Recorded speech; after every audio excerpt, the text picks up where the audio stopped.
Kuamkia usiku ya kuamkia leo tulikuwa na kisanga ya mauaji katika estate ya Huruma, ambapo baada ya hii kisanga kufanyika, mwenye kutenda hicho kitendo aliweza kujileta kwa Njoro Police Station, akapiga ripoti ya kwamba hapo Huruma Police Station au hapo Huruma Estate iko mtu ambaye amewawa katika nyumba ile anaishi.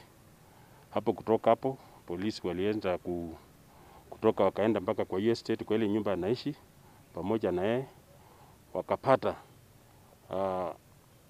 mtu ambaye ni kwa uchunguzi ambaye unabainika ni rafiki yake wa kike ambaye alikuwa amekufa, na on observation kulionekana kwamba alikuwa na majeraha ya kisu 2 kwa tumbo, 2 kwa kifua, halafu jeraha moja kwa mkono yake ya kulia. So kutoka pale recovery ilifanywa ya ile kifaa ambacho kilifanyika kudunga ile msichana, halafu ikaweka recovered kama exhibit. So kutoka hapo mwili wa msichana ilichukuliwa ikapelekwa Egerton University mortuary.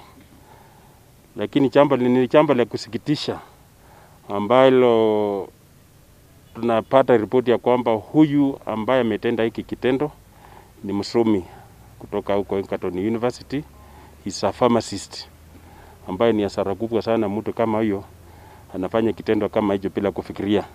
Tukipenda wananchi wajue kwamba ni hatia kuua, na ukiua unapepa msalaba wako.